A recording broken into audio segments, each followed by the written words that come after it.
Hello and welcome to the Business Success Show with me, Mac Attram. And as you know, at the Business Success Show, we like to give entrepreneurs, small business owners like yourself, hints, tips, insights, inspiration so you can run a better business and also enjoy your life, which is very important. And today, I have the absolute pleasure to introduce Patti Mara. And let me tell you a little bit about Patti Mara. She's an author. She's the author of UpSolutions.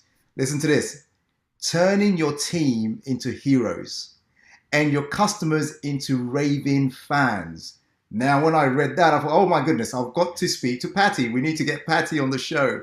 So how do you turn your team into heroes?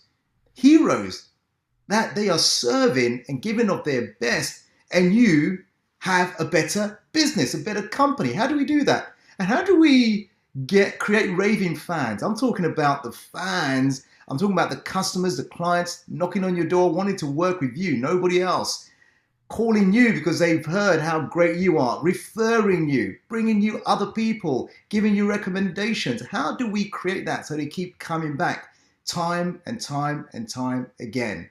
So with no further ado, Patti Mara. Patti, welcome to the Business Success Show. Welcome.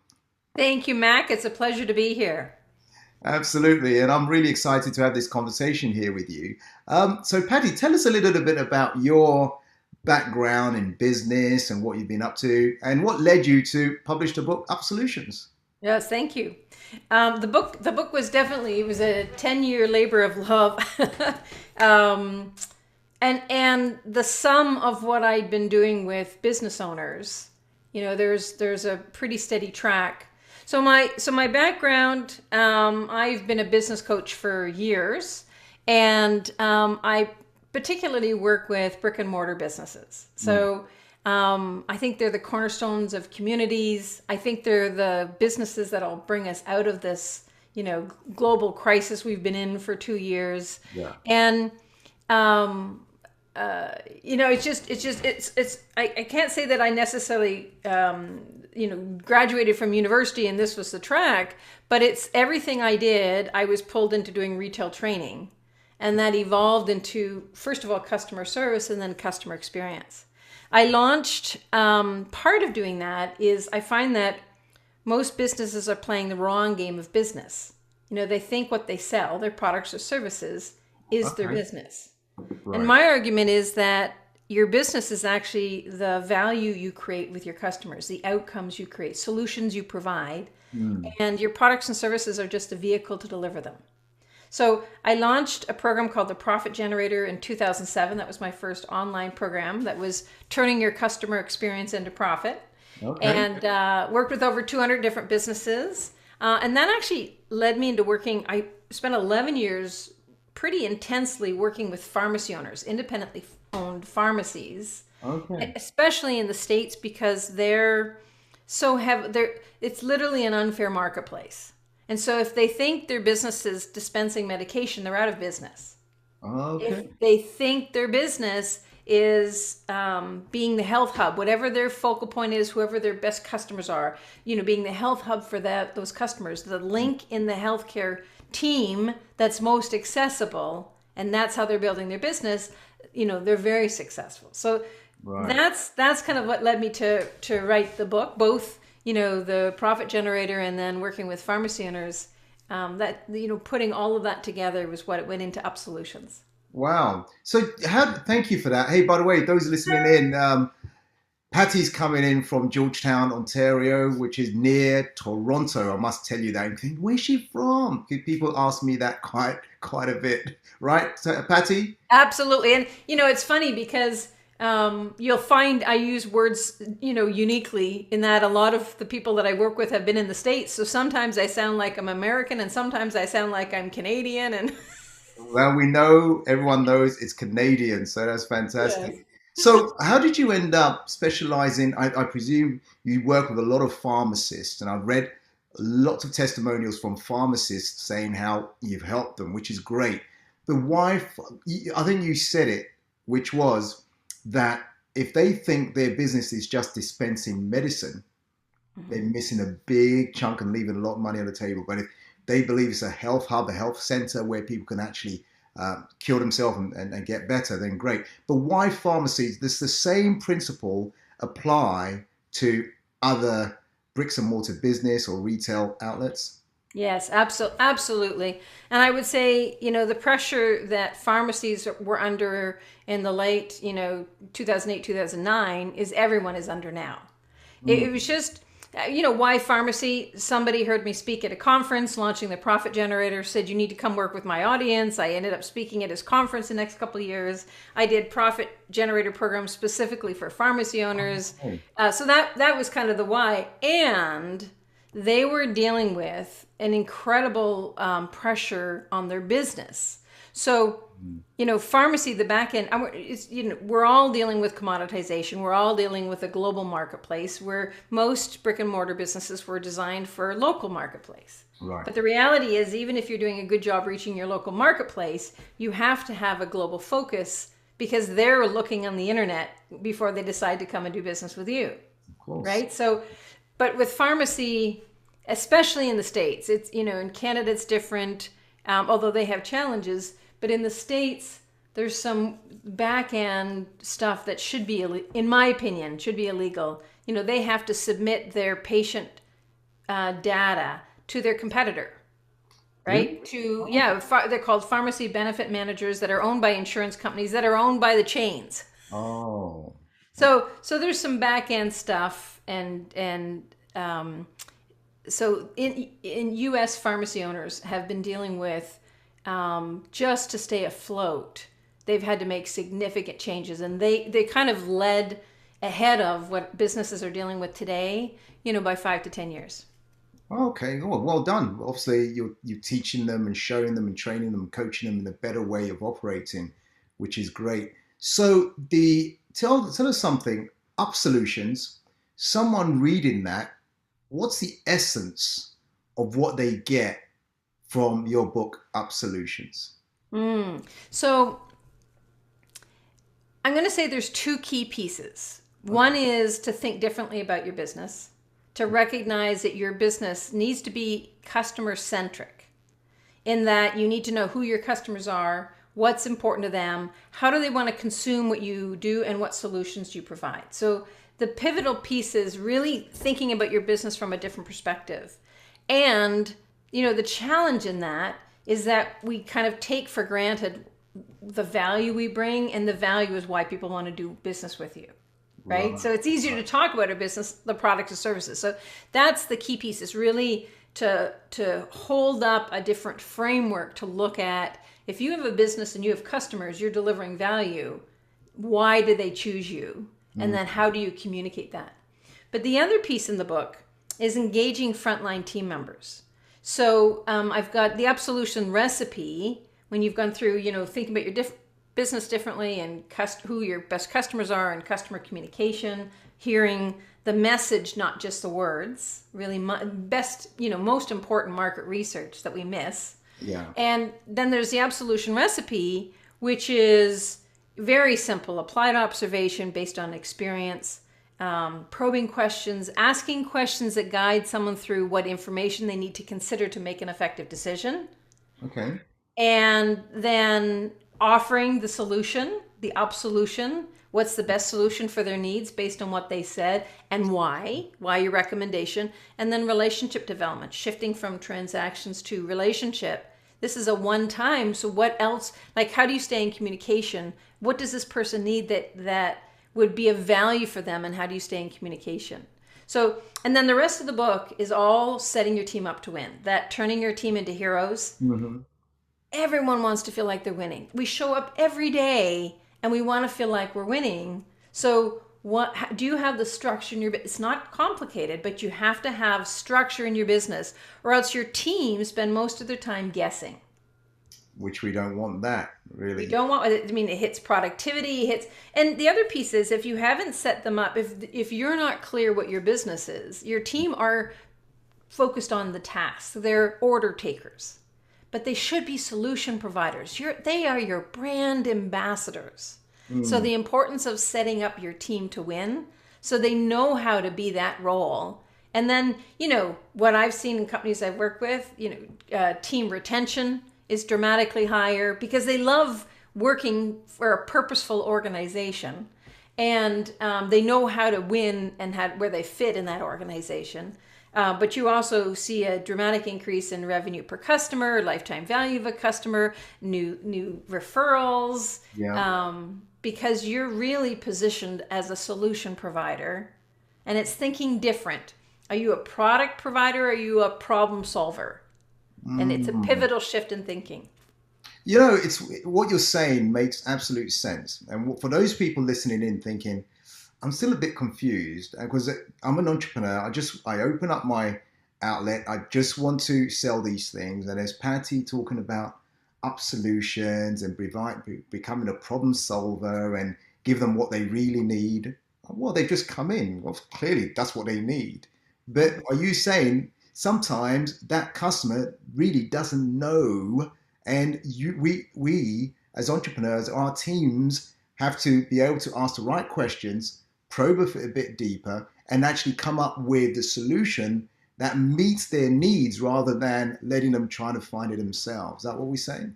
That is exactly right. So it's the rule of thumb is your customers don't even know the questions to ask to make an effective buying decision. Wow.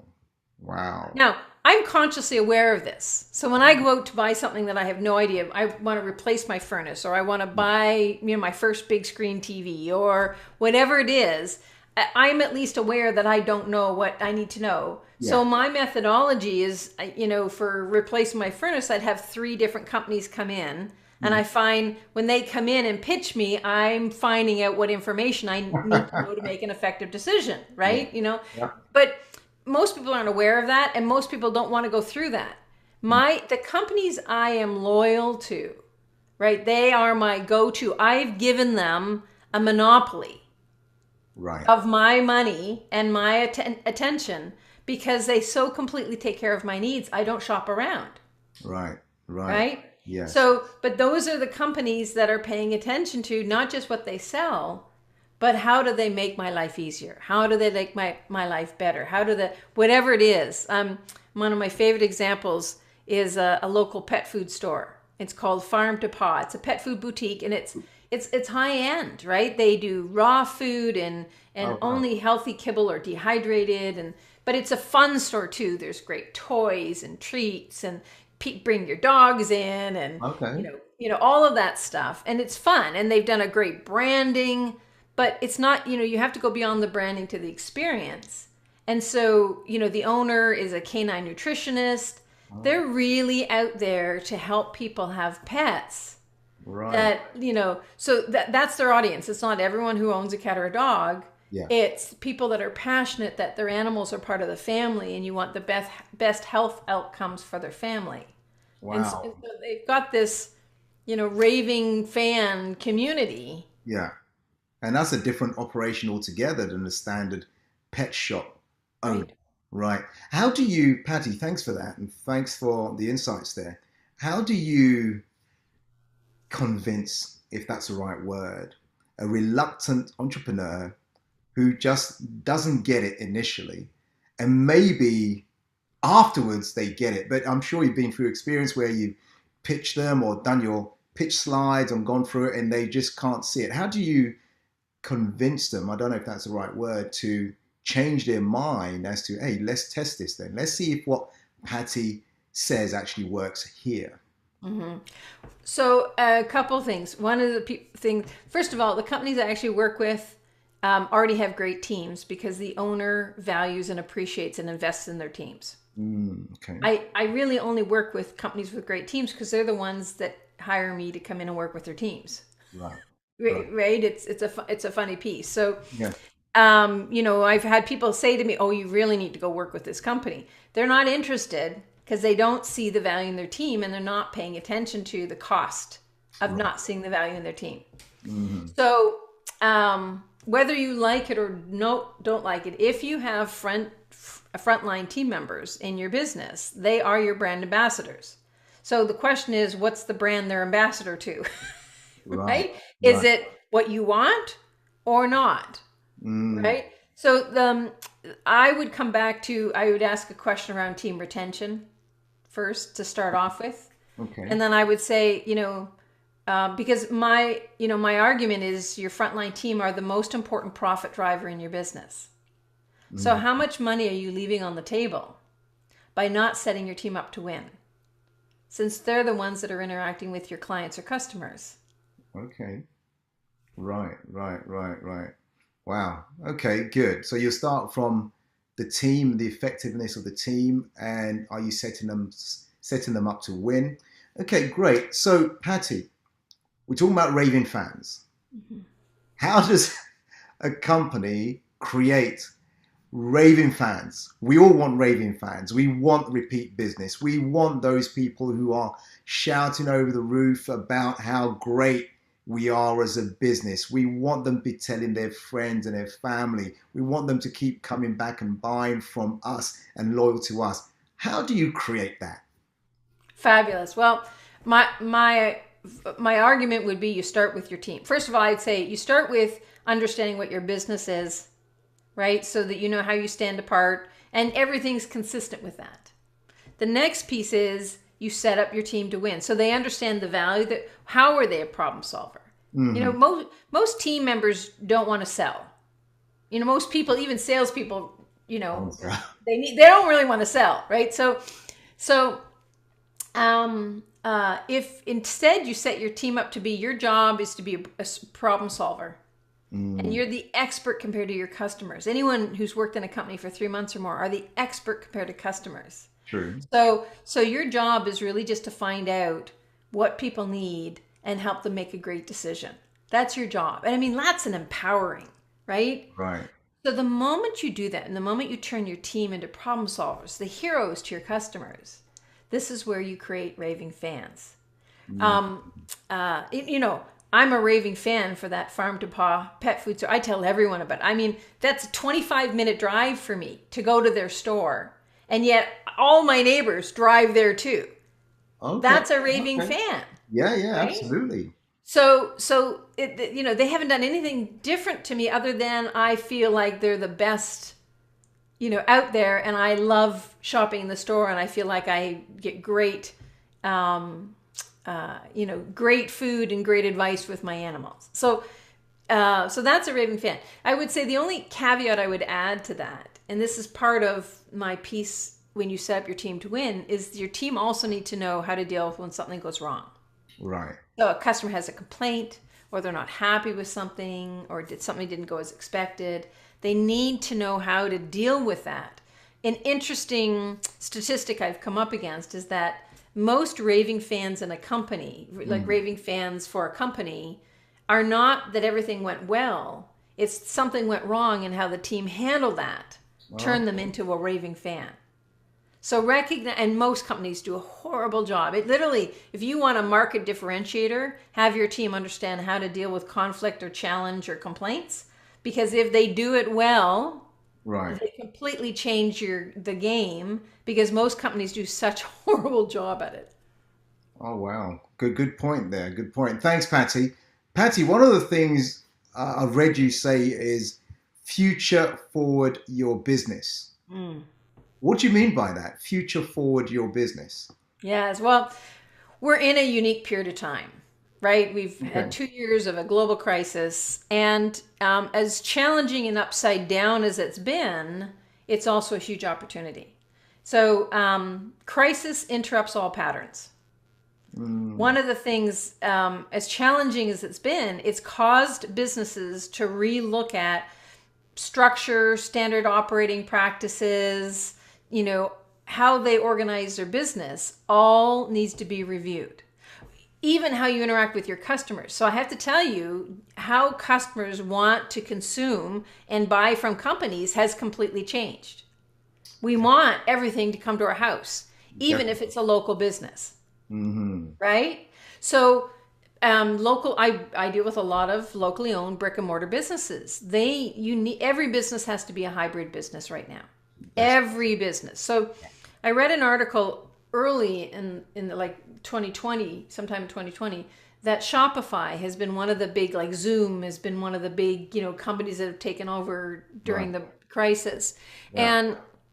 And Shopify is another one. Shopify specifically is geared to helping brick and mortar businesses add an online store, Mm, right? Simplifying that because it was quite complicated. yeah. And so I read an article with the president of Shopify that the impact of the pandemic was to forward their business plan by 10 years, their market reach by 10 years. Oh, really? Yes. That's it. So when I talk about future forward, I think we need to be looking at where do we see our business in 5 years and 10 years, Mm-hmm. and use that, get a really clear vision of what are we doing, what are we known for, how are we operating, who are we working with, and use that then to say, now how does our business need to be structured today? What does my team need to look like today that's going to move that to a future focus, right? Future forward your business.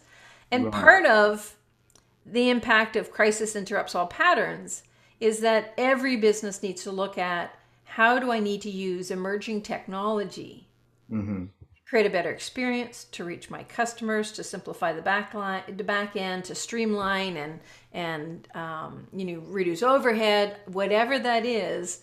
It's literally question everything with a future focus in your business. Oh, wow. And you help business owners and their teams actually implement these things as well, right? Absolutely. Yeah, I have a business accelerator blueprint program, which Yeah. are for business owners, and the UpSolution team engagement training is really, and it's an interesting thing. The team engagement training it was kind of an accidental piece because whenever I work with a business owner, you have to work with the team. Right. Because if the owner, gets this clarity on the direction and focus of their business and how they create value, the team have to understand how to deliver that and create an aligned experience. Or at your back to transactions, right? Mm-hmm. So what really has taken off is this team engagement training, because at the moment your team is aware of the importance of their role and how they do it, and that they're brand ambassadors, and shifted the focus from task to result, and shift from understanding the difference between it's not your fault but it may still be your problem, being able to look at the business from the customer's perspective, pay attention to the experience that they're delivering, and really be positioned as those brand ambassadors. Wow. Then you set them up to win. You know what I love about this conversation we're having right now is this, that if you have a bricks and mortar business and you think I'm selling products, I sell this product, people come and buy this product, you are going to get left behind. Yes. What I'm hearing Patti say is that you've got to get your team to realize that they are problem solvers. So Yes. people coming into the retail outlet or whatever it is, a shop, need to get into conversation, get engaged with the clients, customers, listen to what they're saying, and actually give them what they want and need because they may not know.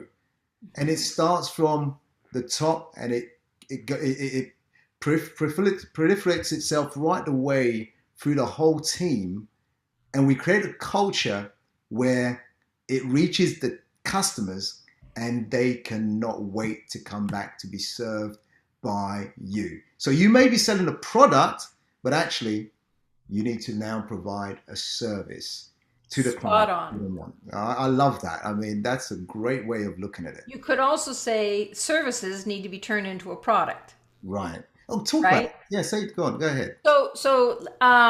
Okay, so let's say one of the clients I've worked with as a carpet cleaning and restoration business, and Okay. they are. I like to say, or a realization I had at the end of last year is who I tend to work with, like one on one as a coach, Right. or with my programs, are small giants.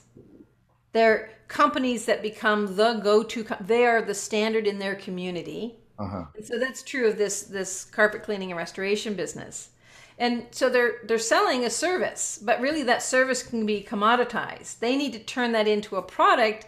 What people are buying are healthier homes, maintaining the value in the home. Well, what are the outcomes that they're providing? The fact that they're more expensive, but all of their technicians are actually specialists. They've all been through training, textile training, delivery. They do things, they do go above and beyond to take care of the homeowner in the home, and how they take care of the home while they're doing their service. And, it's a complete, but if they just say that they're a carpet cleaner, Right. they're going to be, compared to renting a machine in the grocery store. Yeah, yeah, yeah, absolutely. I get it. That's fantastic. I've loved our conversation. Now, for those people who are interested in learning more or contacting you, what's the best way for them to reach out to you? Thanks, Mac. I would say my website, which is pattimara.com, and pattimara.com. And can I share a link? Yeah, please. Yeah, feel free. Yeah. Perfect. So we created so I will say on my website, all of the social media, connection. If you want to connect with me on LinkedIn, please do. And, but we've created a special podcast resource page for your listeners. And there's a link there to more information about the book and where you can buy it. Pretty much any online bookseller, you can buy the book. And also a tool that I've created called the Touchpoint Scorecard. And this is an interesting tool, Mac, because what it does is it really allows you to think through your business from your customer's perspective. And simple things. Each time, are you creating an experience that's aligned with the value of your business? For example, one of my favorite things to talk about is a receipt. Okay. When you buy something, you leave with a receipt. Yeah. Does that receipt reinforce the value you just got? Mm-hmm. There's information that have to be on, but it's the last thing people leave with. It should reinforce what's unique about you. Absolutely. I love that. Yeah, so it's a really good tool to use with your team, because your team, again, if you have frontline team members, they will bring a unique perspective because they're having conversations day to day with customers. So that's, and the link is pattimara.com/business success show. Okay, so you heard it from Patti, pattimara.com/business success show. Get all the resources and get it to make a difference to you, your team, and what you do. Reach out to Patti. Patti, before we finish, any last words, anything you want to add before we wrap up here? Thank you, Matt. First of all, I want to say thank you. This was a great conversation. I've enjoyed it thoroughly. So thank you for having me on the Business Success Show. Most welcome. The last piece is, I think for everyone, we are in a unique period of time. And I think we've been dealing with a lot of challenge on so many levels, emotionally, socially, health-wise, business. I mean, we've been dealing with a lot of challenge. And because of the crisis, we're in a unique period of time. This is both probably the best time in history to start a business, and it is the best time in history to position your business for success by understanding your marketplace and what they need. Wow. There you go. So, Patti said it all. There's nothing else I need to say. So in a crisis, there is major opportunities. It's a great time to take advantage of that opportunity and get ready for the next level. So Patti, I want to say thank you. Thank you for your time, your energy, and your insights and your wisdom, and bringing all these tips and strategies to us. Reach out to Patti and let her help you. Patti, thank you until we meet again. Thank you, and thank you again.